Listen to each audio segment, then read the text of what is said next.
Hello to you. My name is Maria Kądzielska and this is Poland Daily Culture, and we will talk today about how Polish and how Catholic Church is helping in Ukraine, which is of course extremely important, an extremely important part of the help during the war. With us is Rika Itozawa, the member of the Church in the East supportive group. Thank you very much for coming. Hello, thank you. And you are the right hand of a priest who is running this the Church in the East supportive organization. So basically how Catholic Church is helping the Catholic Church in Ukraine, or how they are helping the people there. And you are yourself half Ukrainian, even though living already 5 years in Poland. Yes. And speaking Polish, but you can say your first-hand, I mean, from yourself, how terrible is this war and where are the consequences. But as I understand, you recently had a chance to visit the Benedictine sisters who are running an orphanage for children and needed to evacuate from Ukraine to Poland, and they are currently in Puławy. Tell us about their conditions. Was the situation, and how can we help those children? Well, the story of these children was a little complicated. The way they wanted to evacuate was they wanted to go to Lviv, and from Lviv they wanted to take a bus from another children because there was another orphanage which wanted to evacuate, but there were some document problem. So they had to do it by themselves, and I remember 2 days after they evacuated, there were missiles which were just directed to, I remember, Vinnytsia airport.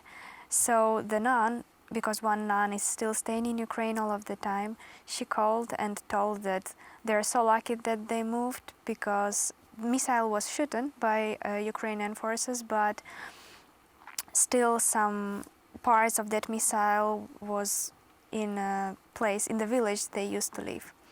So it was very lucky they could evacuate, but they didn't have much time, and children could take only one backpack, so every child had just the things they could put into their backpack within few hours. After they came to Poland, they found the shelter at Benedictine sisters in Puławy, and just 1 week ago our organization sponsored a vacation for them in near Jastrzębia Góra in Poland, near the sea, and the children were very happy, and I had an opportunity to visit them on last weekend, and there are 9 of children. The youngest one is 3 years old, and the eldest boy is 14 years old. And it was very interesting just to stay with them, to be with them, to feel how they are caring one about each other.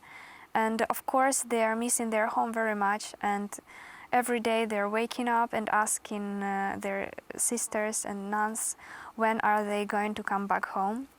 And nuns told me that they made a decision that they would like to come back to Ukraine sometime on August.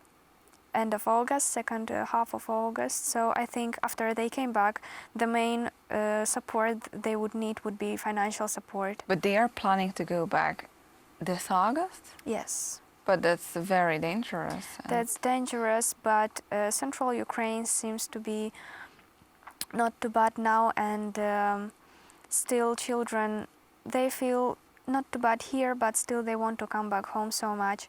And of course, sisters found shelter here, but there is nothing better than home. It's not very easy for them to stay here, to learn new languages, and I think. Of course, it's a huge challenge, of course, of Ukrainian for so many people. Like there are already 4 million Ukrainians in Poland, and a lot of children, and they are all facing this problem with language, which Ukrainian is near to Polish, but after all, a different language. Yes, children are learning Polish very quickly. I think even after 1 or 2 months they can communicate with children from Poland, but still I think the decision they made is their decision. Well, fingers crossed that they will actually manage to do it without much problems.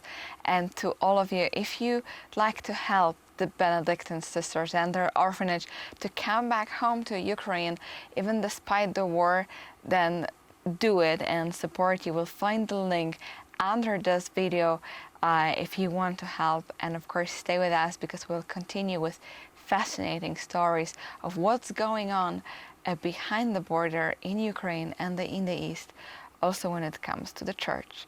And thank you for watching our show.